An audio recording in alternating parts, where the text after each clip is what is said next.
I've got back-to-back tapings or I'm on my rest day, I love waking up in a space that just flows effortlessly.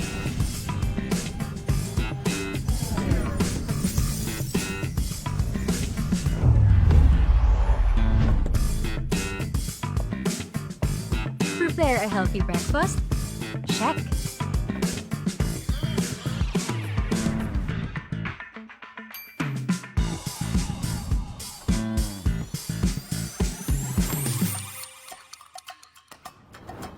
Need to get my laundry done? Easy.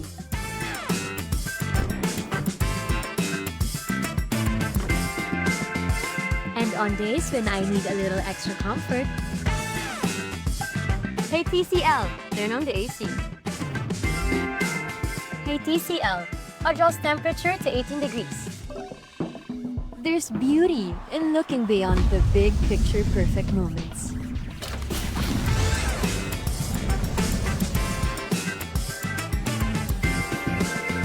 And simply enjoying the art of everyday living. Turn ordinary moments into extraordinary ones with TCL.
Mahalaga dapat malaman, magliligtas sa atin at sa ating kabataan.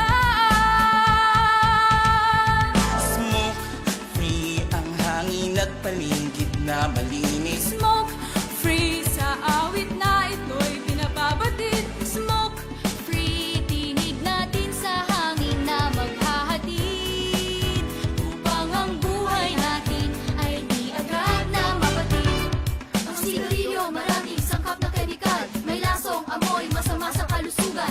Usok at tabo parang ulap na itim, naglalakbay sa hangin, nalalanghap natin. Pag-iyosit vape, maaari pang bawasan. Kung kaya mo rin lamang ay tuluyan ng iwasan. Para sa kabataan, magandang pinabukasan. Walang gasto, sakit, polusyon ang kalikasan. Smoke free ang hangin at paligid na malinis. Smoke free sa awit na ito'y pinababati. Smoke free, tinig natin sa hangin na maghahatid, upang ang buhay natin ay di agad na mapatid. Oh, smoke free ang hangin at paligid na malinis. Smoke free sa awit na ito'y pinababati. Smoke free, tinig natin sa hangin na maghahatid, upang ang buhay natin ay di agad na mapatid.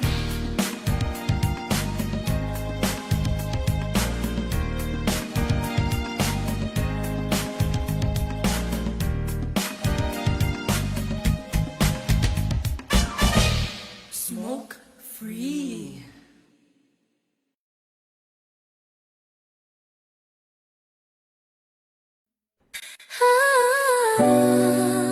Listen up. Get the vibe so clean. Gotta go home, Dipper, baby. Let's ride. Step in the store, feel Feel the vibe so clean that I go home depot.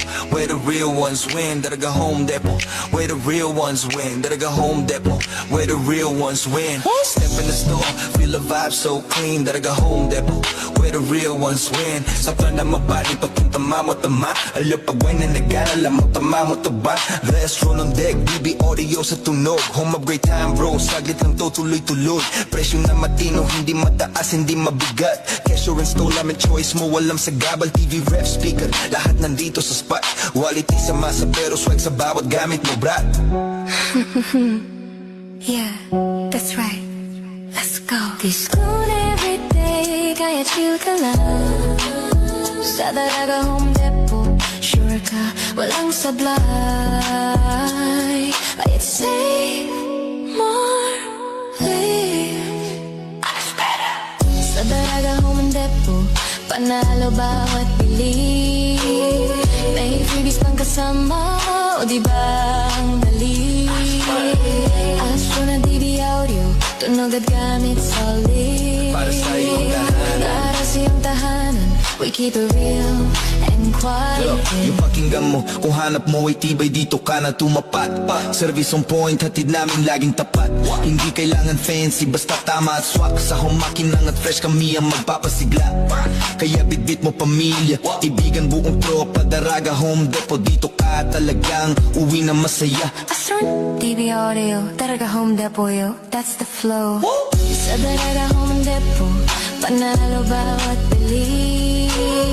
May freebies pang kasama, o diba ang dali? Astro na DB audio, Astro na DB audio, tunog at gamit solid. para sa iyong tahanan. Para sa iyong tahanan, we keep it real and quality. Daraga Home Depot. Diday ko, diday ko,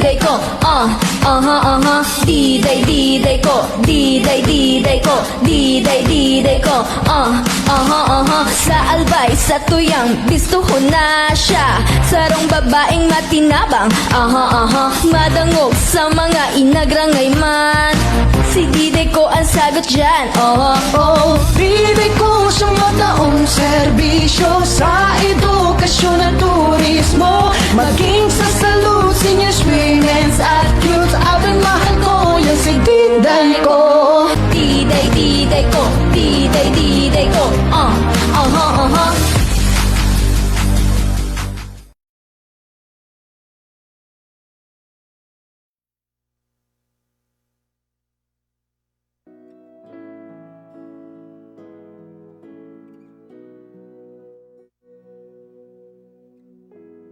Oh Lord, you've searched me.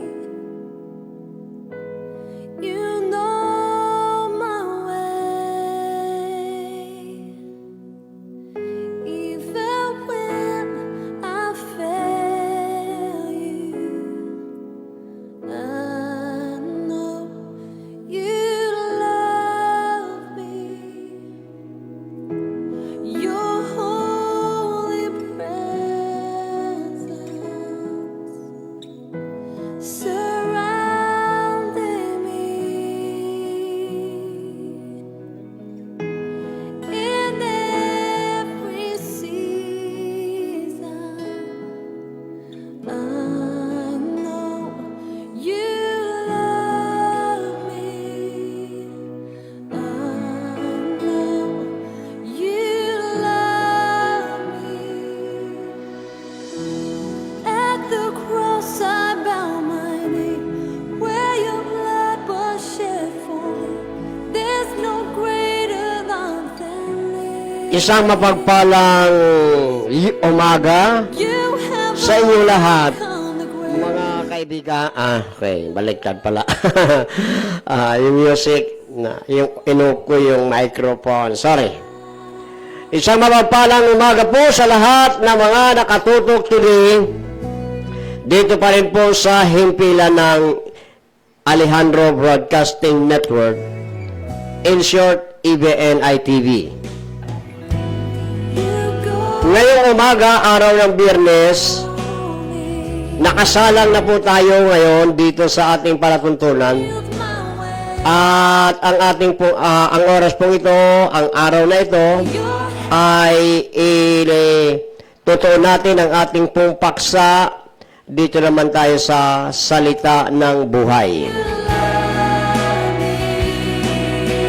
Sana po sa ating mga kaibigan, mga kapatid sa pananampalataya, huwag po kayong ma-discourage. Magpakalakas lang po tayo dahil malapit na ang glory, ang blessed hope nating lahat. Kailangan maghihanda tayo mga kaibigan because anytime posibleng mangyari ang ating inaasam. Kaya po narito tayo ngayon sa salita ng buhay upang muling mag-encourage sa ating mga ka-EBN sa buong sulok ng actually daigdig talaga, no? Daigdig talaga. Kasi kami po ay napapanood not only here in Bicol, not only here in Region 5, kundi buong kasulok-suluki ng Luzon, Visayas, Mindanao. Basta po tayo ay may internet connection, ayan o ang isang advantage nito pong nasa online tayo. Wala pong limitasyon. Opo? Kaya lang, siyempre, yung mga walang load, walang internet, hindi natin makakasama. At saka yung mga hindi pa nakakaalam. Kaya, ang advice ko po sa inyo, mga kaibigan, mga kapatid, kayo po ay, kaya i-share nyo sa inyong mga friend, relatives, kung saan man po sila, ipadalan po ninyo sila ng link. O kaya naman, i-advise po ninyo sila na hanapin ang page ng EBN, Alejandro Broadcasting Network sa YouTube, o kaya naman po sa Facebook. Tapos, i-follow o mag-follow sila o kaya mag-subscribe para lahat ng mga programa dito sa EBN, not only ang programang ito, mula umaga hanggang sign-off, mapapanood po ninyo yan, marireview po ninyo. So please, para naman po tulong naman po ninyo sa atin, sa amin, especially sa ating programang Salita ng Buhay. Dahil ang layunin ng programang ito ay disseminate natin ang salita ng Diyos sa taong bayan, sa madlang people.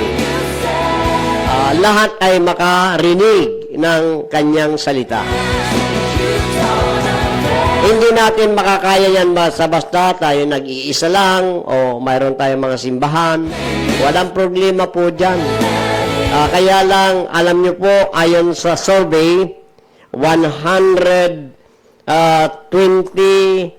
yata tayo o kaya sa buong mundo, ang sabi, kung di ako nagkakamali, ay nasa ilan ba yun? Nakalimutan ko ugaling parang 8 billion yata.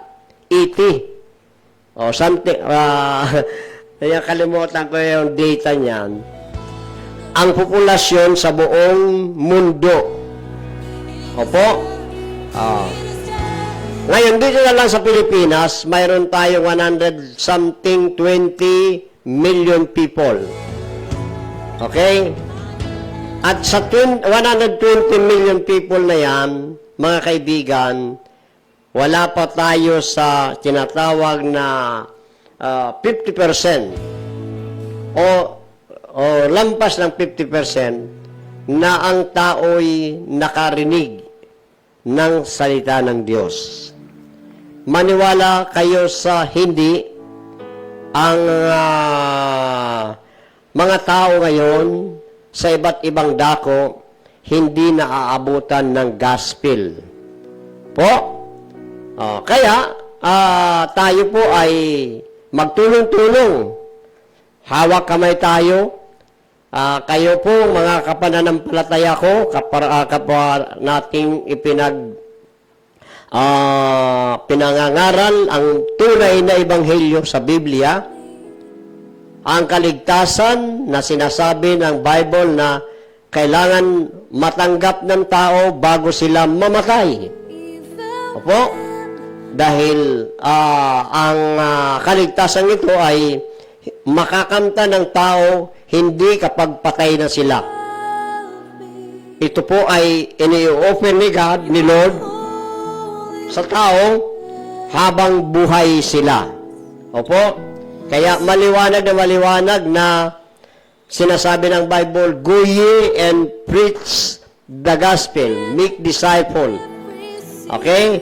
Kaya, naalala ko tuloy yung sinabi sa akin ng aking kaibigan noong isang buwan, dyan sa barangay namin, 23 yata yung sunod-sunod na namamatay. Namamatay in the sense na hindi po sa aksidente, kundi yung mga may namamatay na matanda, may mga namamatay sa hospital, o yung karamdaman ba. Ayun, ang naging sanhi ng kanilang mga kamatayan. Sunod sa barangay namin. Sabi nung aking friend, Pastor, ipag-pray mo na daw ngayon ang barangay ta na mapundo na ngaya ang kagadanon. Matigil na daw yung pagkakamatay ng mga tao. Sabi ko, wala akong magagawa yan, tugaw. Okay? Sino ba naman ako na pindingon ko ang kamatayan ng sino man sa atin? Wala ako ni kahit katiting na kapangyarihan, mga kaibigan, para po gawin yan. At hindi ko rin pwedeng ipag-pray. Kasi, pag pinag-pray ko yan na wala nang mamamatay, sabi nga niyan, ibibimdalo ko ang Bible. Kukontrahin ko yung Bible. Ayaw ko pong pagdating sa Bible, salita ng Diyos, ayaw ko pong salungatin ang mga nakasulat dyan. Lahat ng mga nakasulat sa Bible from Old Testament to New Testament, pinaniniwalaan ko yan. Po ay sagrado. Sabi nga po ay authenticated. Okay? Ng ating Panginoon. Na hindi ko pwedeng sabihin, kamatayan, tigil, pundo na. Sabi kasi ng Bible, it is appointed to man once to die, and after that, the judgment. Kaya ang ating paksa ngayong umaga ay ang paghahanda sa paghukom, sa nalalapit na paghukom ng ating Panginoon. Paghahanda po, ha? Okay. Bago tayo magpatuloy sa pag-aaral na yan, nais muna nating tayo po ay manalangin upang tayo po ay gabayan ni Lord, bigyan tayo ng karunungan, kaalaman, maintindihan natin ang mga pag-uusapan po natin today. Aming Diyos na makapangyarihan sa lahat, aming ipinagtatagubilin at pinagtitiwala ito pong programang ito dito sa himpilan ng EBN. Di ko po alam kung sino-sino ang mga taong nakatutok today na maaaring first time or many times, sometimes. Sana, Panginoon, itong mga tatalakay namin, una sa mga Kristiyano, magbigay ito ng kalakasan, encouragement. Alam po namin kasi ngayong pong panahon, maraming mga Kristiyano ang nadidiscourage, nadidismay sa mga experience, sa mga nakikita po nila sa aming kapaligiran and even sa aming mga kapwa. So, tulungan niyo po kami, Panginoon, sa salita mo na siya pong aming tanglaw sa buhay namin at ilaw sa aming landas. Maraming pong salamat. Pagpalain mo ang aking mga kapatid sa iba't ibang dako na nakapanood, nakatutok sa programang ito. Ito po ang aking samot dalangin. Sa pangalan ni Jesus. Amen. Okay. Ano ba ang bati muna tayo, ha? Bati muna tayo kasi unang-una sa lahat, medyo mahaba-haba ang ating oras dito ngayon sa ABN. Ano? Medyo na aga-aga tayo dahil wala po yung mga kasamaan ko po na supposed to be dapat sila muna ang nakaupo. Wala absent si Coach Rodel. Okay? Bati muna tayo sa ating mga kababayan. Nasaan man po kayong panig dito po sa Albay. Diyan po sa First District ng Albay. Isang mapagpalang umaga po. Diyan po sa mga taga-Tiwinyon. Diyan po sa mga taga-Malinaw nun. Tabaqueño, Maliliputunyon, Bakakaynon, Santo Domingo yun. Puro man yun. Ano? Good morning po sa Indogabos. And especially sa mga mimimension kong mga tao na yaon permi po pagsubaybay as in nagpipray kang programa ta. Yaon po dyan si Brother Repi. Brother Repi po dyan sa Tabaco. Nandyan man din po si Brother Mike Birango.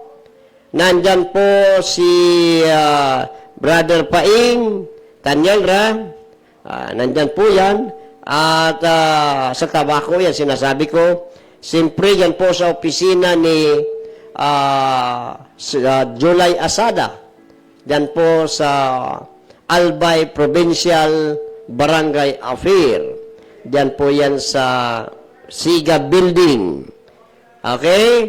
Kasama na rin po natin binabati yung ating kaibigan po dyan sa Cormidal, ang Putol Eatery na araw at gabi sila po ay naninilbihan sa ating mga kababayan sa pamamagitan ng kanila pong very successful business. Ayan po ay ang eatery. Tunay nga naman na napatama-tama ni Sir Putol dahil nag-iisa lang siya dyan na talagang dinulumog ng mga tao kahit na malayo pinupuntahan. Kasi yung Putol Eatery kasi, mga kaibigan, sa Tabaco, malinis, portable, at talaga naman pong sulit, kumbaga, ang pagsisilbi dyan. Portable and negotiable. And then, presyong masa. Okay?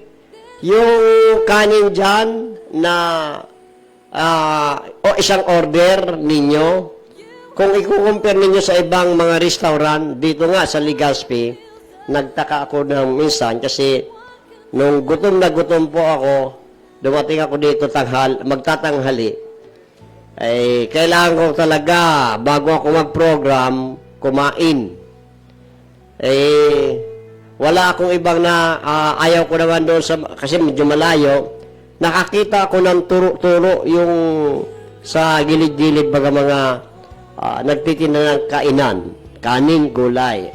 Natuwa ako kasi malapit lang sa amin. Bumili ako ng panangalian ko. Nagtaka ako, mga kaibigan, kasi yung kanin na sa halagang 15 pesos, mga kababayan, siguro kung kukutsurain yung kukutsurain ko yun, 3 kalahating kutsara, ubos na. Sabi ko doon sa tindahan, tiya, grabe manining maluto mo. Kadit-dit. Anong sinabi sa akin? Mahal daw sa bigas. Kaya imbis na isa lang kukunin kong kanin, mga kaibigan, umorder ako ng 2. Di magkano yan? 30 pesos. 2. At katumbas lang yun ng isa. Diyan po sa Putol Eatery, ibang klase dyan. Ang takalan nila dyan ng kanin, ang malaking bowl. Na, minsan nga, pag sinisilbihan ako dyan ni Ate Leonor, nung kanilang mga servidor, si Sir Putol, binibigyan ako ng kanin dyan. Ang isang kanin, halos hindi ko na maubos. Gagawin pa ni Sir Putol, mga 2 kalahati. Nahirapan akong mag-ubos. So, what I mean, yung restaurant na yan, ibang klase sa iba. Hindi sila yung tipo na gusto lang kumita. Gusto nila mapasaya ang kanilang mga client sa mga soki dyan. Kaya yung mga kataga-katanduanis, bago sila maglabas sa sentro ng tabako o punta na kung saan pa man, dumadaan muna dyan. Pag dumating na yung barko galing Katanduanes, Diyos ko po, sibot na po dyan sa Kiser Putol. Kaya hanga po ako dyan kay Ate Leonor. Ate Leonor, good morning po, tabi sa Indo dyan. Mabuhay ka mo. Sige po, gusto ko pong bation ng tabi na dyan si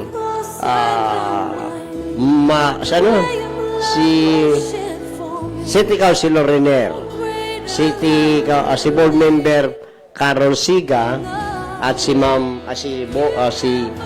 BM Siga, Big Siga Jr. Saka si Brother Repi, nabati ko na si Brother Nestor Bunyaga, dan po sa San Lorenzo. Yan pala, kaibigan, dyan po sa BGMP Tabaco. Congratulate natin sila doon sa very successful na event kahapon, yung kasalan ng masa. Kasalan ng masa. Mayroon pong 7 couples na kinasal dyan sa loob ng BGMP. Imagine, mayroon pala dyan sa BGMP kasi hindi na ako nakakapunta dyan Dapat nung kahapon, invited ako pero hindi ako nakapunta. Pero noong mga, siguro way back na 2024 yata yun Ako yung media na kinukul attention ng mga kasama natin dyan, lalo na si Warden Cabaltera. Ano ba ako? Ano yung apelyido niya? Caballero. Kaya lang yung cellphone ko, nakontak nila na wala yun. Yung number ko, wala na sa kanila. Hindi naman ako nakakapagpunta na, kaya maybe kinukontak nila ako, hindi na ako makontak, kaya nag-iba na sila ng media na po nakakapunta niya. Kahapon sana, pagkakataon ko sana. Kaya lang, nandito ako sa Legazpi. Nang malaman ko mayroon pong kasalan ng masa. Sayang. Congratulations po dyan sa BGMP. Mayroon pala dyan mga mag-asawa na parehas po silang tawag niyan? Tawag sa kanila? Inmate. Nakapasok dyan mag-asawa. Kaya kahapon sila yung pinutukan na hindi pa sila kasal pero nagsasama na. Mayroon silang mga anak. Hindi ko alam po ano yung kaso nila, ba't nandyan sila. Kinasal po kahapon. So, happy wedding. Baka hindi lang yun nandun sa BGMP kahit sa labas. Okay? Ngayon ay araw ng Biyernes. Tama ba ako? Biyernes na pala. Nako. At tayo po ay nasa 19. June 19, 2026. Imagine ano? Ang June baga, 31 sana. Tama? Ilinganin do sa kalendaryo nindo. Hanggang 30 months na po ang kuwan tawag yan, ang June. So, meaning, mayroon na lang tayong, ano tawag yan, 11 days. Oh, matatapos na naman po ang June. Nakasurvive na yung mga estudyante natin ng isang buwan. Oh, di ba? Ang bilis, di ba? Ang bilis. July na. Almost kalahati, sobrang kalahati ng taong 2026. Oh, kaya, bukas makalawa, pagising natin uli, 27 na yan. Pag nakarinig na kayo ng mga awitin ng mga pamasko, yan. Ayun na. December na yan. Pag pumasok yung mga September, November, ay nako, yan na. Spirit of Christmas. So yan na mga kaibigan, damang-dama natin ang bilis ng takbo ng mundo. At habang bumibilis ang takbo ng mundo, umuunlad naman ang ating inatawag na technology. Alam niyo yung technology na yan, itong technology ito, nakaprophesy po yan sa Bible, na talagang magpuprogresibo ini. Dakol ka mo maaraman na mga something na mangangalas ka mo na, mayroon na parang ganito. Di ba? Mayroon na parang ganyan. Di ba? Mga pagbabago na ating makikita habang lumalakad ang ating panahon. Ganon yan. Technology. Dati wala naman kayo nakikita mga AI na yan. Di ba? Wala yan sa social media noon. Pero ngayon, namamayagpag ang AI sa social media. Di ba? Dati-dati, pag kayo po ay gustong manood ng balita, punta kayo sa TV. Di ba? Manonood kayo ng TV. Pero ngayon, kahit na nasa bus ka, o nasaan ka man, nasa beach, o sa opisina mo mismo, walang television, yung cellphone mo, pwede mo nang magamit.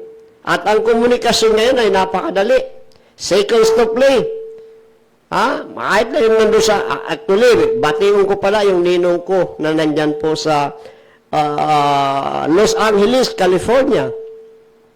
Biro mo yan, pag tinawagan ko yan, o tumatawag sa akin, or nag-chat, ang bilis, seconds to play, marireceive ko na. Di ba? Ninong Ray Paanyo at si Ninang Estela Paanyo. Matatanda na po itong mga ninong ko pong ito, na migrate na po sila dyan sa Los Angeles.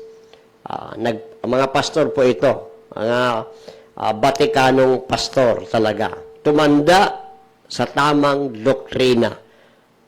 Kaya saludo po ako digdiki sa mag-asawang ito. Ninang at ninong ko yan. Ganon din po yung anak ko na nandoon sa Paris, sa France. Ano na rin sila dyan? Parang dyan na rin yata mag-stay. Ayaw nang bumalik ng Pilipinas. Kasi sabi ng anak ko, ang gulo-gulo dyan, Papa, sa Pilipinas. Dito sa France, ay, wala, sabi niya. Tahimik dito. Peaceful sila. Kaya nakakaingit ka. Minsan, nakikita ko yung anak ko, nagbibisiklita. Namamasyal sa ang gagandang mga lugar na hindi ko pa naabot. Mga kababayan, sa Paris yun. Okay? Kaya, ang sinasabi natin na gusto nating maabot sila ng salita ng Diyos, mga kaibigan. Yung mga taong hindi pa po nakakarating sa tunay na pananampalataya. Batiyon ko po dyan sa parte ng ng Laguna, si Pastor Aldo Reyes. Alam ko, nakatutok yun. Mayroon silang ministry dyan sa Bilangguan, sa Bilibid, dyan sa LGU, kang San Pedro, Laguna. Nandyan po ang aking kawanggagawa na yan, si Pastor Aldo. Ganon din po, speaking of Laguna, dahil karamihan ng aking mga kamag-anak ay nandyan, I would like to see everybody, hello po sa inyong lahat. Okay? Laguna, tabay na message. Sarili muna ako. Ayan, good, nice. Para makapagpuay-puay man yung nakita. Maray na aldaw ki Ate Mayit Copeno Bunto, dyan po sa San Lorenzo. Kasama na si Ate Tess, Pastor Angel Bunto. Balikan ko lang yung malinaw doon sa GCKC, sa Jesus Christ the King Church. Ang ating mga kumari doon, sila kumaring Jolie Calyos, ano na nga ba yung apelyido mo, madam, sa asawa mo? Okay? Calyos.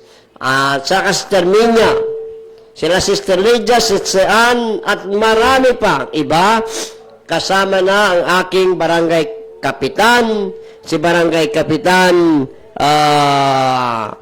Mateo Arivalo, at si Secretary Fidel Sapanta.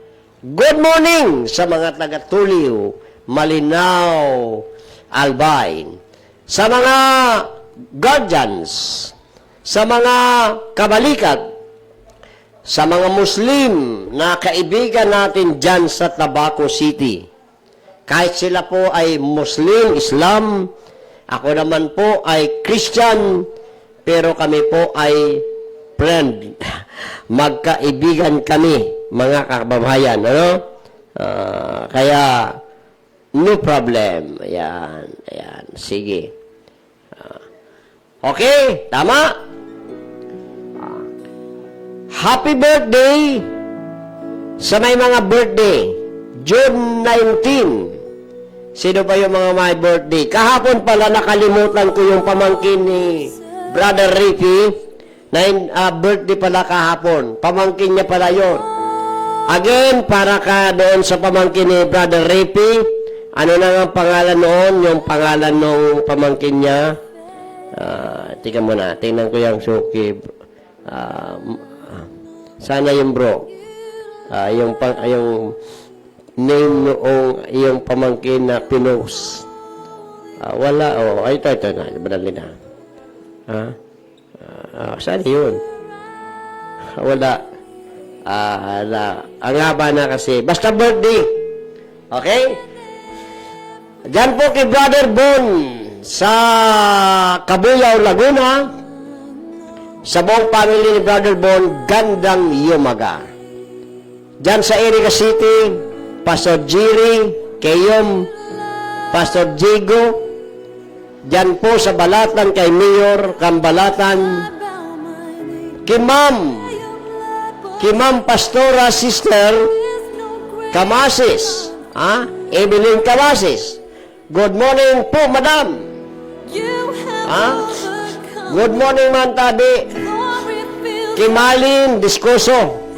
Diyan po sa Tabaco uli. Kila Ate G. Kila Pastor Ira, Pastor Jeremiah, kay Pastor Bishop Arnante, kasama na rin dyan si Bishop Orolfo, Bishop Arganda, Bishop Lagrimas. Okay? Tayo po ay mayroon naman po akong Bible dito uli. So tayo po ay mag-aaral tungkol sa palapit na pagbabalik ng ating Panginoon. Mayroon akong babasahin sa inyo isang talata, pero ito po ay susundan ng maraming mga talata maya-maya. At sa mga nanonood po today, baka po mayroon kayong mga suggestion dito or kadagdagan para sa ikakalinaw ng ating paksa, pwede po ninyong i-chat yan dito sa ating pong programa. At babasahin po natin yan mga kasama at mga kaibigan. Yung gusto kong basahin dito yung sinasabi dito sa Ezekiel, Ecclesiastes chapter 12. Ano ba yun? Ito po, Ecclesiastes chapter 12 at yung 14 na lang. Kasi dito po natin titingnan yung ating tema. Okay? Sabi rito, lahat ng gawain natin, hayag man o lihim, mabuti man o masama,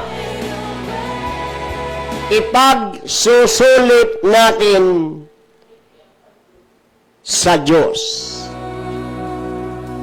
Pagpalain ng Panginoon ang kanyang mga salita na ating pong nabasa. Uulitin ko po, kung may mga Bible kayo, si Daddy Joe, hindi raw siya makamonitor kasi wala daw kuryente sa kanila. Pero nag-chat siya. Pero kung wala kang kuryente, baka gusto mong mag-report, wala kang problema, Daddy Joe. Daddy Joe, at saka si Shaquille Brother. Brother, bro, good morning po sa inyo. Ulitin ko po, lahat ng gawin natin, okay? Note tandaan nyo po, hayag man o lihim, mabuti man o masama, ay ipagsusulit. Ano yung word na ipagsusulit? Pananagutan mo sa kagurangnan. Yan, sabi sa Bicol, ipagsusulit. Mayroon pong darating na paghuhukom. Sabi po dito sa Hebrews 9:27, nasabi ko na po ito kanina, pero basahin ko ulit, mga kaibigan, sabi rito, itinakda nga sa mga tao na mamatay minsan, ngunit pagkatapos nito ay ang paghuhukom. So mayroon tinatawag na paghuhukom. Sino sa inyo, sa mga nanonood today, naniniwala sa paghuhukom? Ang iba dyan, tubod-tubod niya kayan. Di tayo man na problema kung habang magtubod, ay kipipirit. At matanong lang po ako sa inyo, sa mga nanonood today, sino na po sa inyo ang naka-experience na maharap sa kaso? Okay? At pagkatapos kayo po ay nilitis ng husgado, and after ng paglilitis, kayo po ay nasintensyahan. Sino sa inyo? Mayroon na ba? Marami pong mga tao ngayon na nasa kaso. Kasusupgan. Tulad kay Jingo Estrada. Nakabilanggo ngayon. Si Ramon Revilla. Mga sikat na mga politiko yan. Si Jingoy, anak ng dating presidente. Si Revilla, dating sikat na aktor, artista. Nasaan sila ngayon? Nasa bilangguan. Naalala niyo po ngayon sa mga sikat na artista, si Dennis Roldan? Sikat yun na artista at matipuno. Pero saan siya ngayon? Nasa bilangguan. Okay? Dito lang sa ating kalukalan, doon nga kahapon sa ginawang mass wedding sa BGMP. Ang dami mga inmate doon. Kahit saan. Sabi nga ng iba, nagsisiksika na daw ngayon ang mga inmate natin. O yung mga nabilanggo po doon sa may kaso about sa controversial issue sa flood control, tulad nila sino yun? Alcantara, si Hernandez, yung mag-asawang Diskaya. O di ba? O sila po ay nasa tinatawag na may mga kaso. Si Duterte, si dating Presidente Duterte, nasa dahig.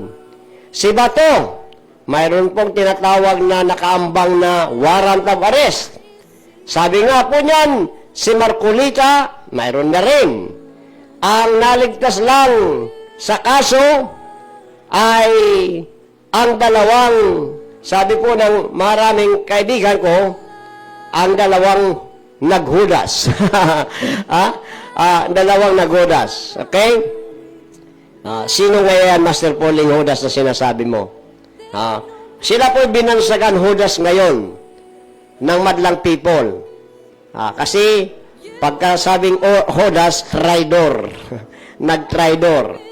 Sila po si Escudero at malungkot mamaya matatalakay na sasama to dito sa ating pagkausap. Si Joel Villanueva. Masaklap dito kasi mula nang nagbungkar o pizza 17 ito nangyari 19 today, 2 araw pa na nakakaraan, ano? Noong lumantad si Joel Villanueva na sumama na doon sa grupo ni Gatchalian at nila Soto, nagsimula po yung mga baser sa kanya sa Facebook, sa social media. Pinauulanan siya ngayon ng mga komentaryo. Itong dalawa, si Soto, ay si Escudero at saka si Villanueva. Pero si Escudero hindi masyadong may epekto sa akin. Kaya lang dito tayo medyo na-touch. Something na parang sad lang, mamundo, sabi sa Bicol. Maraming nalulungkot today. Maraming nainis. At sa kanila pong pagkakainis na ito, kaibigan, marami pong tumiwalag dito po sa dating kilalang simbahan na tinasawag ng mga born-again Christian sa Pilipinas. Ito po ay ang GIL. Ang ganda-ganda ng pangalan na yan, Jesus is Lord. Ang dami na pong membro niyan, kaya nga lagi nanalo yung sibak. Isa po sa nakapagpapanalo niyan ay ang mga member ng GIL. So, hindi na aakalain ng mga Kristiyano na member ng GIL na mangyayari at nangyari na nga na yung leader nila, pangalawa sa leader kasi ano po ito assistant na po ito ng kanyang ama, ng kanyang papa. Alam mo naman si Brother Eddie Villanueva tumatanda na rin. Siya yung nag-founder, nagtatag ng GIL. Pero matanda na. Mayroon siyang anak. Ito na nga si Joel. Kaya si Joel po ay pastor yan. Lumaki yan sa pananampalataya na itinuro ng kanyang mga magulang. Nagtuturo po yan sa congregation. Kaya marami pong bumilib dyan. Pero noong nangyari po na siya po ay bumaliktad, naku po, sunod, aywan ko kung makakatulog to kung hindi siya hahabulin ng kanyang konsensya sa kanyang ginawa. Pati yung si Brother Eddie Villanueva, damay. Okay? Kasi si Brother Eddie Villanueva, mayroon nga po itong speech na pinasalamatan pa, sinaluluhan niya si Jingoy Estrada, saka si Ruben Padilla kasi tumayo daw sa katotohanan. Bigla ba namang lumiko ang kanyang anak? Siguro may rason din. May rason nga talaga naman. Dahil takot nga po ito sa kaso. Kaya, tanong, nakaranas na ba kayong umarap sa hukuman? Ang inyong lingkod, si Pastor Polly, ay nakaranas. Naranasan na po yan. Buti na lang, sa paglilitis po sa akin na more or less 1 year na pabalik-balik sa bulwagan, in the end of the time, nung ako po ay babasahan na po ng final verdict, wala akong kaalam-alam kung ako po'y guilty or not guilty. At matindi ako po'y nakasuhan na hindi alam ng aking mga anak. Hindi alam ng aking asawa, buhay pa yon noon, na nasa ibang bansa. Wala nakakaalam sa kanila, ako po'y may kaso dyan sa tabako. Hindi po kasusupgan, hindi po ako nagnakaw, hindi po ako drug addict, hindi po ako rapist, hindi po ako scammer, hindi po ako, ano pa tawag, estapador. Hindi po ako ganun. Bakit na Master Polly, ba't ka nakasuhan? Ang kaso na isinampa sa akin nung isang chief of police ay may kinalaman sa paglaban namin sa katiwalian sa ilalim ng kanyang administrasyon. Binangga namin talaga. Anong laban ni Master Polly sa PNP chief? Okay? Kaya sa madaling salita, nung ako'y binabasahan na ng hukuman ng final verdict, pinatayo ako sa harapan ng judge. Tapos, nandoon yung mga abogado left and right, yung abogado ko at yung mga taong nagmamasid sa amin. Naku po. Kaya sabi ko, ang tanong ko sa inyo, nakaranas na ba kayong humarap sa hukuman? Ano ang napifeel? Ano ang nararamdaman ng taong nakaharap sa isang hukuman at ikaw ay maaaring husgahan? Kaya, sinasabi namin, sabi ng marami, kahit si Alan Cayetano, parang naiintindihan niya si Joel. Hindi ko na tatawagin niya ng brother. Bakit? Kasi, natatakot si Joel na siya po ay makasuhan ng plunder. Dahil lahat ng mga taong sumasalungat nagkikriticize sa presenting administrasyong ito, pag hindi ka kaapil, hahanapan ka nila ng katakot-takot na kaso. Kasusupgan. Diba? Mantakin mo, pati nga si Marcolita. Mantakin mo, may warrant, may plunder na daw, may kaso na daw, baka daw po lumabas ang warrant of arrest. O paano nagkaroon ng plunder si Marcolita? Kwento natin yan mamaya. So, natakot. Ako din po, na-feel ko yan. Namatiang ko man po yan. Nahahandal, natatakot. Dahil, aram po ninyo mga kaibigan, aminin ko sa inyo, habang ko makalaog sa prisuhan. Kaya, as long as possible, umiiwas ako po sa gulo. Hindi ako luwag kung sa pagdating sa mga hindi kita atras. Pero, naluluwag ako dahil, una, sabi ko nga sa inyo, bilang media, nakakapasok ako sa mga bilangguan. Diyan si tabako. Witness ko po yan sa aking mga mata. Yung isang silda na ang capacity po ay 15 persona, ilan po ang nakalagay? 30 persona nagsisiksikan sa loob ng silda. In-interview ko yung mga iba. Sabi ko, ano ba, paano ba kayo dyan? Mayroon lang isang electric pan, nasa labas pa. Imagine, paano po kayo natutulog mga boss? Magkukwento sa akin. Para sila ay makapagpahinga hati-hati ng oras. Yung 15 siya muna magiga.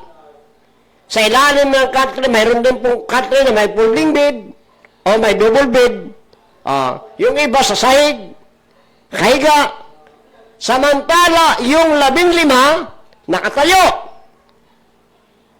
Hindi sila makaupo kasi maghihintay sila habang natutulog yung iba na kasama nila.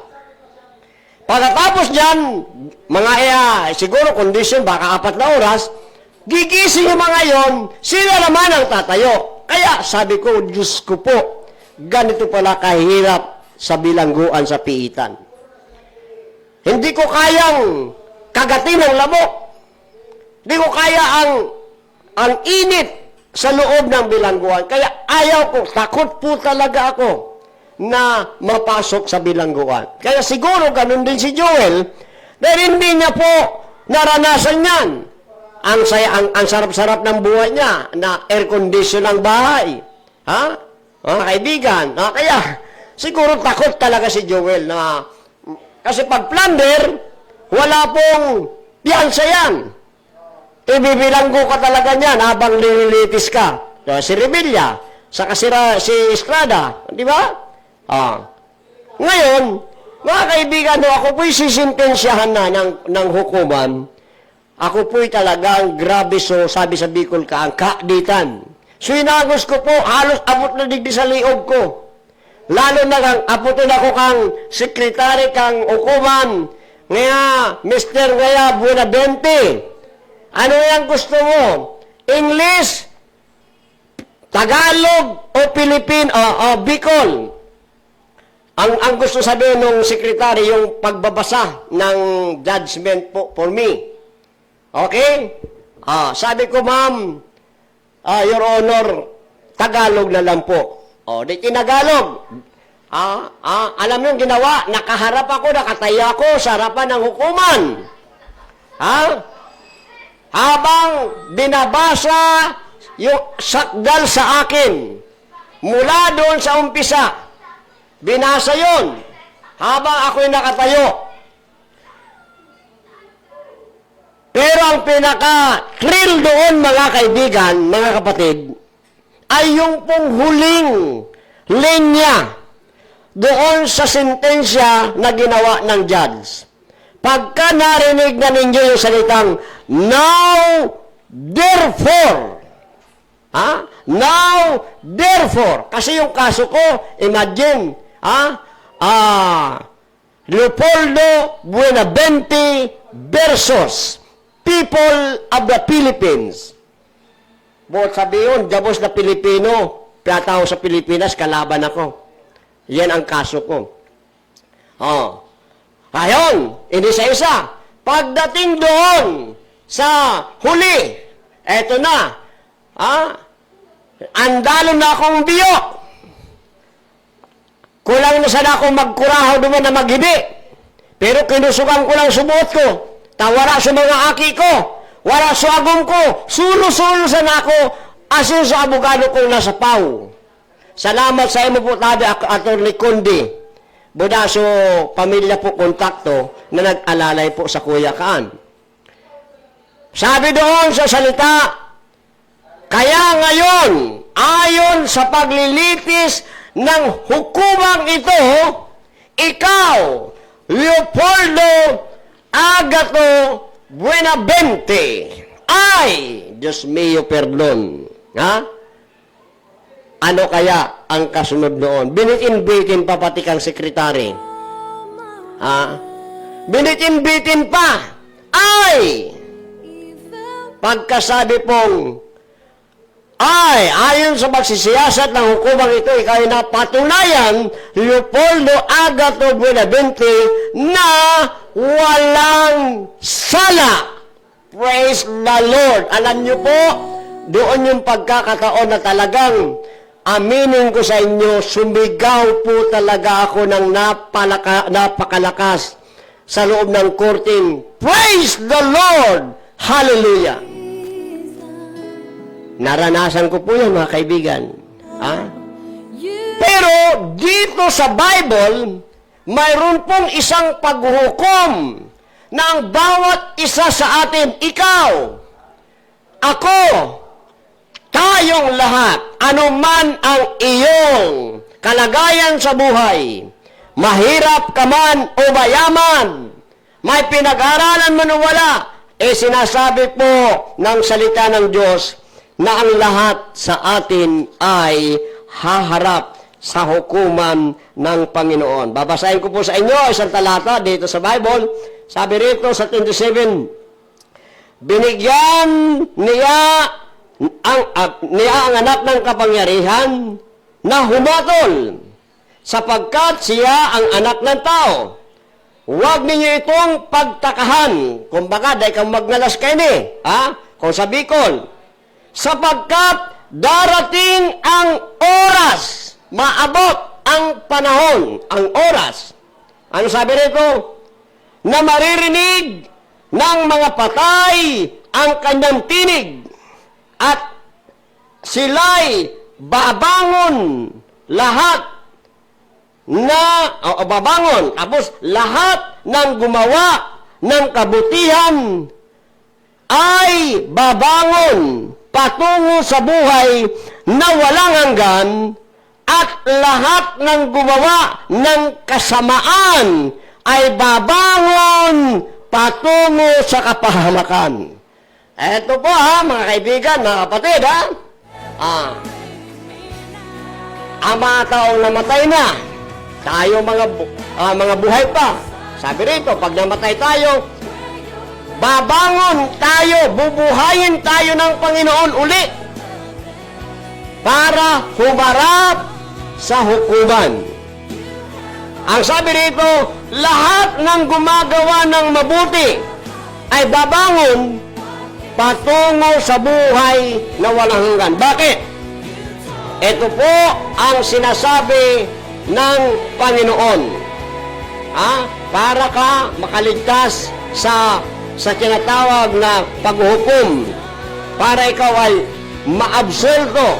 Ito ang sinasabi ng Panginoon, mga kaibigan.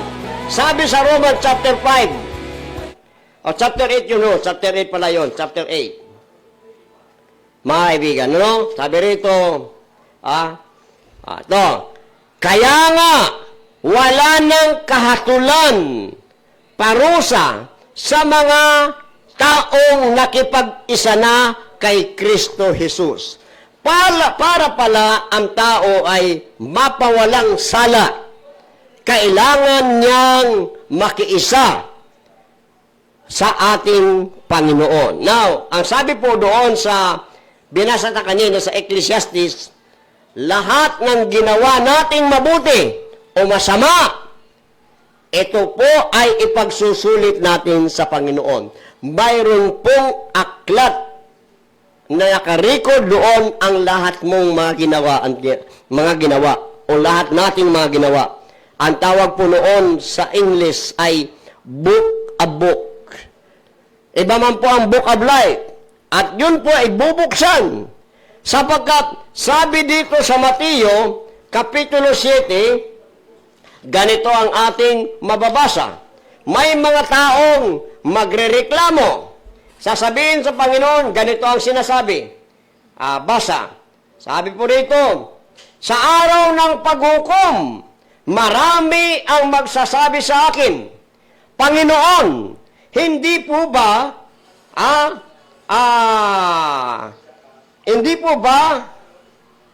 sa iyong pangalan ay nangaral kami? Mga preacher ito, mga kaibigan, nangaral nagturo. Kaya ikaw, brother, ikaw, Joel, nagturo ka ba di ba? Maraming mga tagapagturo. Sabi rito, nagpalayas kami ng mga demonyo. Aba, nagka-cast out ng demon. Matindi to. Tapos ano pa? Gumagawa kami ng mga himala. Gumagawa ng himala. Kadakol ba kay digdi sa sa Kinaban? Nagmamalaki. Kilala sila. Akala mo mga righteous people. Pero gamit ang Diyos. Sabi kang Bible, sa araw ng paghukom, dakol na mareklamo. Ngata, dahil pagkadating doon sa paghukom, ito po ang sinasabi ng Biblia dito sa Revelation, sa Pahayag, Kapitulo 20, at ang talata po ay 15. Revelation. Sabi rito mga kapatid, ang sino mang hindi nakasulat ang pangalan sa aklat ng buhay ay itatapon sa lawa ng apoy. Ang bawat tao pala sa mundong ito, kapag tumatanggap sa Panginoon, isinusulat ang kanilang pangalan sa aklat ng buhay. Saan po yan? Dito po yan, mababasa natin sa aklat ng Lucas, sa Kapitulo 10. Ganito ang ating mababasa, mga kaibigan. Mga receiver ito. Ang mga alagad ay bumalik at tuwang-tuwa sila. Sabi nila sa Panginoon, Panginoon, alam niyo po, may report po kami sa inyo. Napapasunod namin ang mga demonyo sa pangalan ninyo. Pag binabanggit namin in Jesus' name, ang demonyo ay tumatakas sa kanila. Doon sa mga alagad, sa mga disciple. Anong sabi ni Jesus? Okay yung ginawa ninyo, pero matuwa kayo, dito sa verse 19, di ba? Sa 19. Binigyan ko kayo ng kapangyarihan, tapakan ang mga ahas at mga likdan at daigin ang lahat ng kapangyarihan ng kaaway at walang makakapagpanakit sa inyo. Ngunit, ito na, magalak kayo.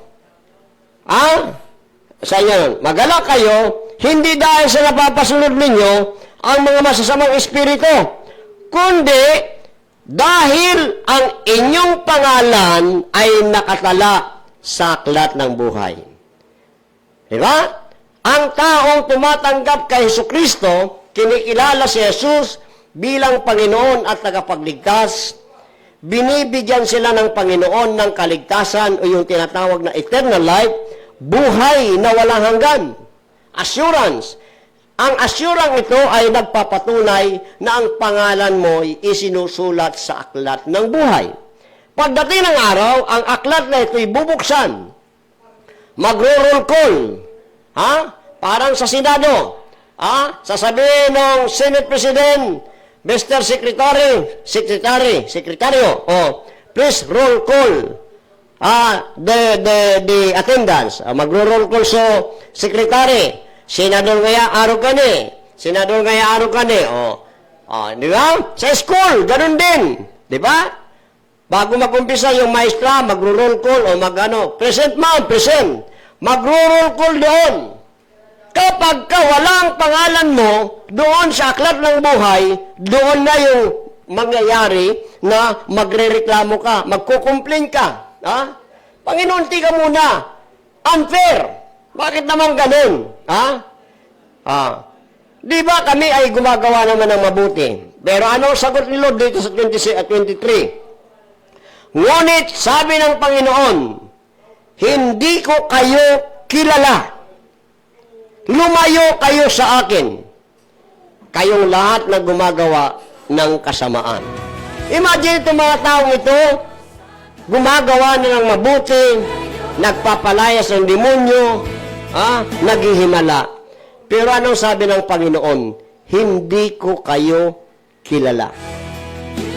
So, Mga kaibigan, mga kapatid, ang point ko rito ay, handa ka na ba na humarap sa hukuman ni Kristo?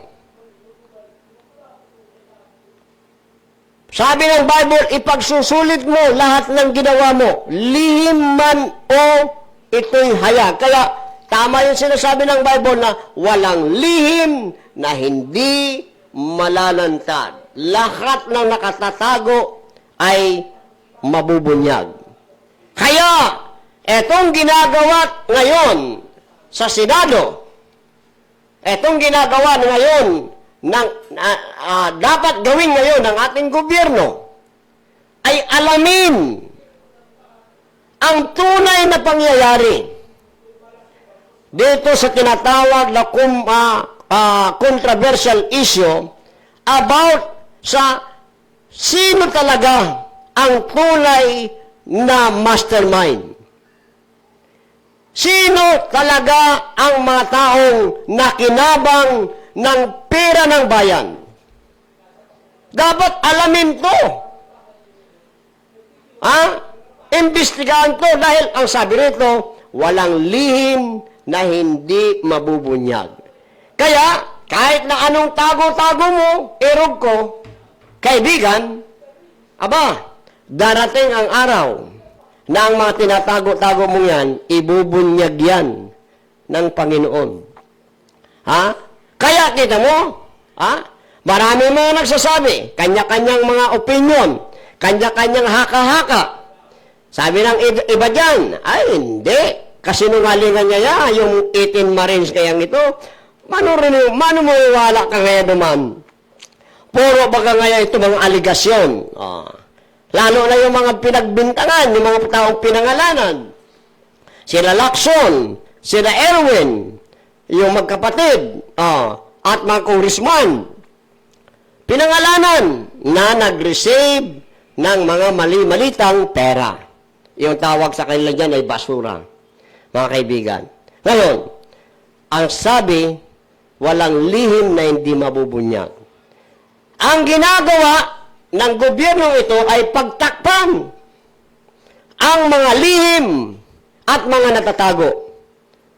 Pero sabi ng Panginoon, walang lihim na hindi mabubunyag. Kaya, ngayon po, sabi nila, tahimik na daw po dyan sa Senado. Tama. Actually, wala naman ibang nagpagulo. Sino ba talaga nagpagulo? Ginulo ba kayo ni Cayetano? Hindi. Legal yung pagka-upo ni Cayetano dyan sa Senado. Binoto siya ng 13 senador. O anong mali doon? Di ba?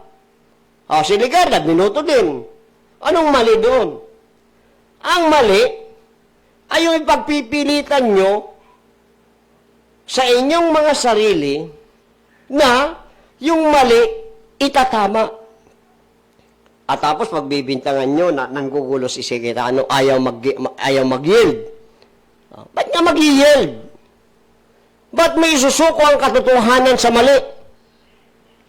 Sabi ni Cayetano, maghanap kayo ng 13 senador. At kapag kayo po'y nakahanap na, mag-election kayo. At kapag nanalo kayo, any moment, any seconds, any time, ako'y bababa sa posisyon. Napakadali pong salita. Pero yung ipagpipilitan ninyo na yung mali ipapatama, hindi po pwede. Hindi po pwede, hindi papayag ang mga Pilip. Mayroong papayag, makakampi nyo. Pero, in realidad, majority pa rin ang kakampi sa katotohanan. Di ba? Di kami papayag. Napipilipitin yung katotohanan. Kasi sabi ng Bible yan kawawa kayong mga baliktad ang pag-iisip. Bakit baliktad? Yung tama, ginagawang mali. Nakita na nakalagay sa konstitusyon, 13, gagawin 12. Ano kami, di marunong magbilang? Wala naman pong gulo sa Senado.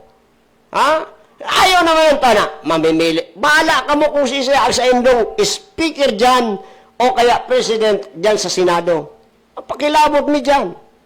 Sabi ko nga, dawa pa si Lito Lapid, maging Senate President, basta binutuhan, ano problema dyan? Wala namang problema eh.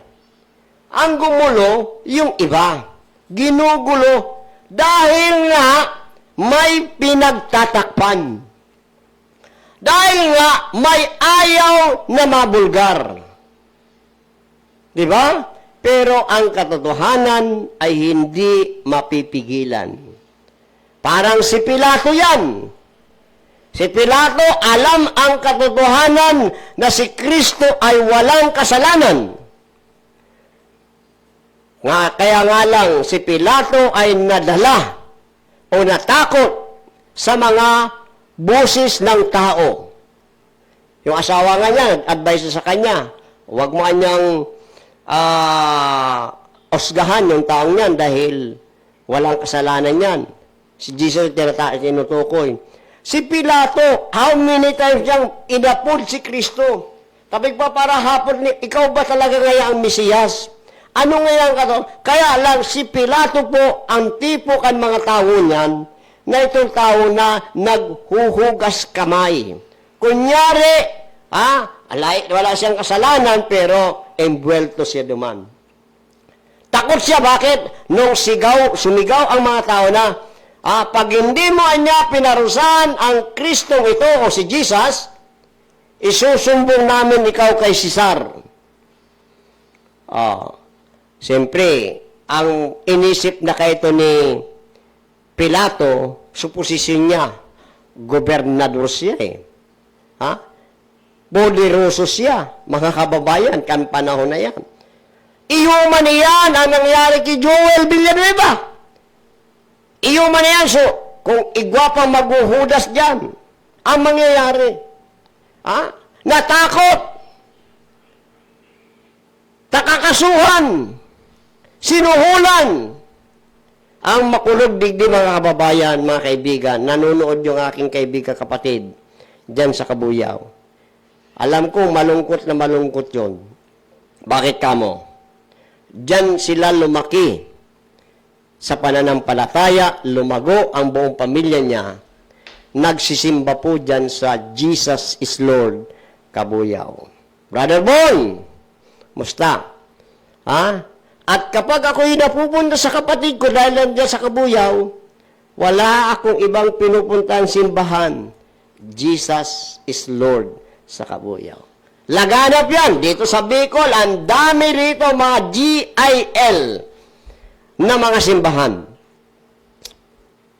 Respetado yan eh. Mga babayan. Isa sa mga denominasyon sa Pilipinas na kapag binanggit ang Jesus is Lord o GIL, matindi ang dating ng mga yan, mga kapatid. Magagaling din pa ang mga pastor dyan. Hindi pipitsugin. At ang doktrina niyan ay talagang nasa Biblia. Tama talaga. Kaya nga ako, believe baka ba't hindi naman talaga ako member ng GIL? Kinikilala ko lang sila mga kapatid kay Kristo. Pero kapag ako'y walang simbahan, atin ako sa GIL. Sa Maynila. Yung mga anak ko, sa ibang bansa, sa Taiwan, ilang taon sila pabalik-balik sa simbang ito. Pero ano nangyari? Dahil sa pagkakamali ng kanilang kinikilalang leader, na supposed to be, yun ang dapat magpapalakas sa kanila. Sa nangyayaring kaguluhan na ito, dapat siya na magsasabi, manindigan tayo sa katotohanan. Labanan natin ang kamalian ng katotohanan. Hindi dahas, hindi katotohanan. Because the truth shall set you free. The Bible says. Ang ginawa, siya mismo ang nagtaksil. Ano ang nangyari ngayon sa samahan ng Jesus is Lord? 2 araw pa lang, nagsisipag-react na. Maraming sabi nung isa, ako ngaya'y 19 years na dyan sa GIL. Abroad nga ni siya, mga kaibigan. Maraming na-discourage. Bakit? dahil dito sa walang paninindigan ng kanilang leader. Siya pa ang nagkanuno.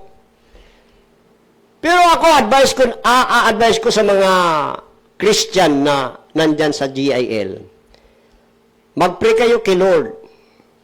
Kasi, actually, wala namang kasalanan yung simbahan nyo eh. Wala namang kasalanan yung GIL dito, yung Jesus is Lord. Kung ako ang pakikinggan nyo, ano po? Ha? Kaysa naman kayo po'y mag-backslide. Dahil sa ano nyo po. Ha? Sabi nga po sa Bible, looking to Jesus. Huwag kayo tumingin sa leader kasi ang leader talaga nagkakamali. Kita nyo, si Kibuloy nagkamali. Ha? Ang daming mga manggagawa ng Panginoon na dating mga prosperous preacher. Si Binins, si Jimmy Swaggart, nahulog sa mga pagkakasala. Diba? Leader yan, mga yan. Mga anointed preacher, mga yan. Kaya lang, mga tao lang naman talaga sila. Kaya, sila po ay bumagsak. Ngayon, itong GIL, nahahati. Kasi, hindi mawawala dyan yung magsimpatiya kay Joel. Mayroon dyan na magsasabi, magtatanggol. Tama lang nga yung ginawa ni Joel. Pero karamihan, dito, balang, ang saklap nga, ang sakit nga. Hindi ako GIL, hindi ako member dyan. Pero bilang kapatid, pag nababasa ko itong mga baser sa Facebook, sa social media, nako, nafe-feel ko, Brother Bon, sakit. Ewan ko kung mapapatulog dito si Joel Villanueva, pati si Eddie. Joel, ang tawag na Judas. Imbis na pastor, Judas. Ha? O, di ba? Kristiyano, mas mabuti-buti pa si Kibuloy. Sa'yo. Sa ngayon. Judas ka eh. Sino pang maniniwala sa'yo? Ha? Gagamit-gamit ka ng versikulo dyan sa Senado? Sisigaw-sigaw ka ng praise the Lord? Hallelujah! Joel, kung katabi lang kita, sa puyungon ta ka lamang.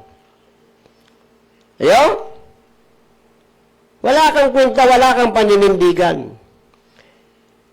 Give up mo sa pananampalataya. Pero hindi bali, darating ang araw, aharap ka sa hukuman ng Panginoon. Kapag may mga taong, napahamak because of you, ito po, pakinggan ito ng mga dayupot dyan kay Joel Villanueva, na pinagtatanggol niyo po si Villanueva. Pakinggan niyo po, kahit tayo, aware tayo kasi kung tayo magiging cause na ang tao ay mapapahamak because sa atin. Ano ang sabi ng Bible? Basahin ko po sa inyo. Sana ba yun? Bilisan mo kasi malapit na tayo. Sabi rito sa chapter 33 ng Ezekiel. Ito ang pananagutan ni Joel Villanueva sa mga darating na araw. Pag hindi, palagay ko mahirap na. Mahirap niyang itong kanyang, ang reputasyon niya. Last career niya na ito sa politika.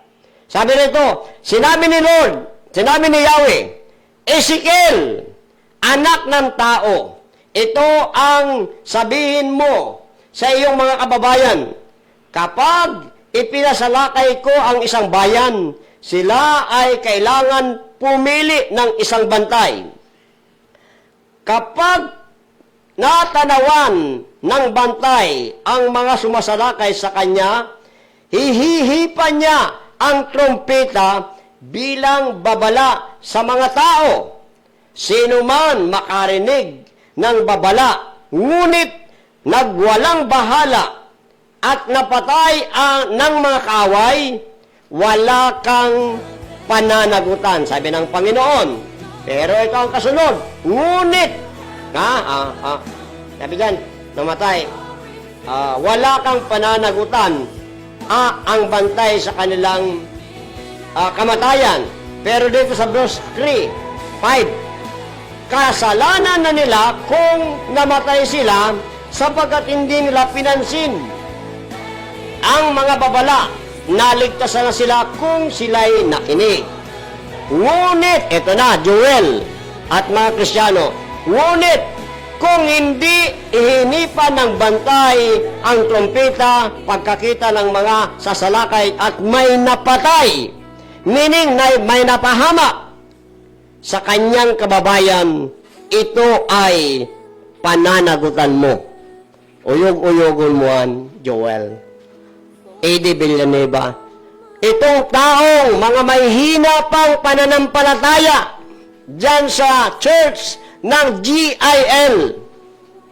Mabuti na lang yung medyo more matured na, pero nga, itong aning 19 years old, 19 years na sa GIL, nagsabi na, umalis na siya. Umalis na siya. Sabi rito, kapag ang mga tao ito'y napahamak dahil sa ginawa mo, magbabackslide to, Joel. Malapit na ang paghukom ng Panginoon. Itong mga tao mapapahamak na ini, pananagutan mo ini. Maniwala ka dyan. Maniwala ka dyan. Ngunyan, bago kita magtapos, ano po? Sabi baga, ng kagurangnan, malapit na ang paghukom. Ang opportunity, mga tugang, paano ka makakaligtas sa tinatawag na paghuhukom na ito? Ito na lang po ang ating ang babasahin ko sa inyo mga kaibigan ay nakasulat dito sa Romans chapter 5 verse 1. Sabi rito, sapagkat napawalang sala na tayo sa pamamagitan ng ating pananampalataya, mayroon na tayong kapayapaan, ugnayan sa Diyos sa pamamagitan ng ating Panginoong Hesukristo. So, ang tao ay magkakaroon ng kalayaan sa kasalanan at mapapawalang sala, mga kababayan, kung sila po ay tumanggap sa Panginoon na mapapatawad ang kanilang kasalanan. Sabi sa awit 32, verse number 1, mapalad ang taong pinatawad na ng Diyos ang kaniyang kasalanan. Yung aking kababayan dyan sa Malinaw, hanggang ngayon nakapiit pa rin. Dahil nabaybas po nga po siya noong nakaraang buwan. Akala ko nga po mga kaibigan, nakalaya na. Nag-text yung aking kababayan, halos magkasing kapitbahay namin, yung asawa, sabi sa akin, Pastor, tabangin na nga si Agom. Sabi ko, ano itatabang ko kay Agom mo? Sabi niya, nakakulong. Paano daw nga na aburido na nga sa prisuhan? Gusto nga makalaya. Tabangin na nga, paano yan dapat gibuhon? Ayan ang antong na sa akin. Hirap na pumasok sa ganyang bagay. Pero in-advisean ko lang. Sabi ko, pwede kang pumasok sa tinatawag na provision.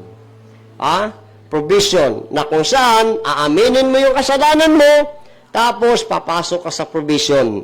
Pwede sabi ko gano'n. Yun ang pag-uusap namin. Sabi rito, mapalad ang taong pinapatawad ang kasalanan. Kapag ang tao'y lumalapit kay Jesus at nagsisisi ng kanyang kasalanan, sinusuko ang buhay sa Panginoon. Ang sabi po ng banal na kasulatan, binibigyan sila ng karapatan maging anak ng Diyos at ang kanilang kasalanan ay pinapatawad, nililimot ng Panginoon dahil kay Kristo. At ang tawag po dyan mga kaibigan ay kaligtasan.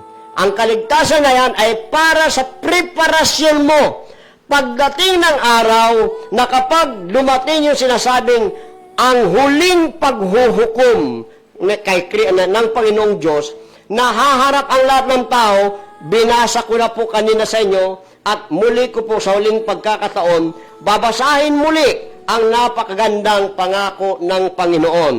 Romans chapter 8, verse number 1. Sabi rito, kaya nga, wala nang kahatulan, parusa sa mga taong nakipag-isa na kay Kristo.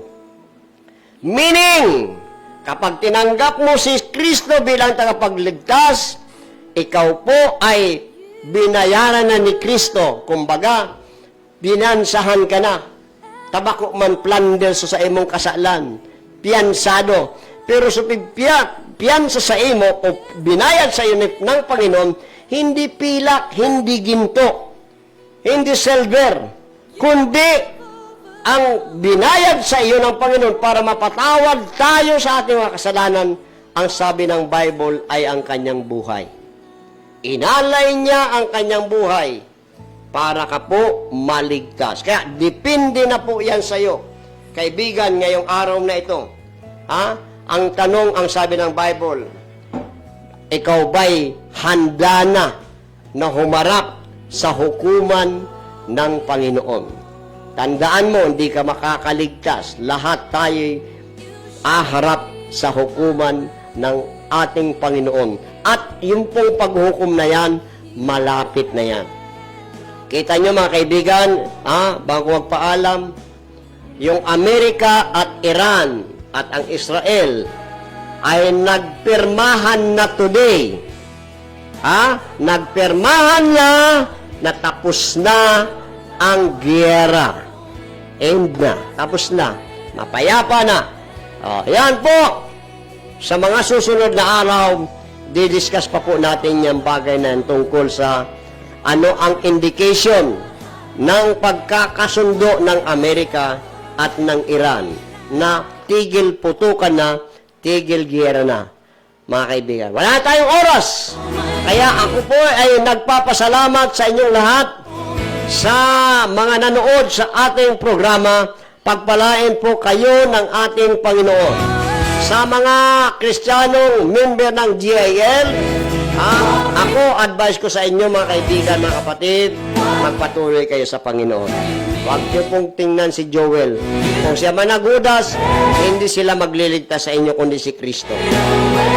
Tayo po ay manalangin, Panginoon, salamat sa mga salita mong aming pong tinalakay this morning at sa mga kaibigan at kapatid, kababayan po na inabot ng programang ito.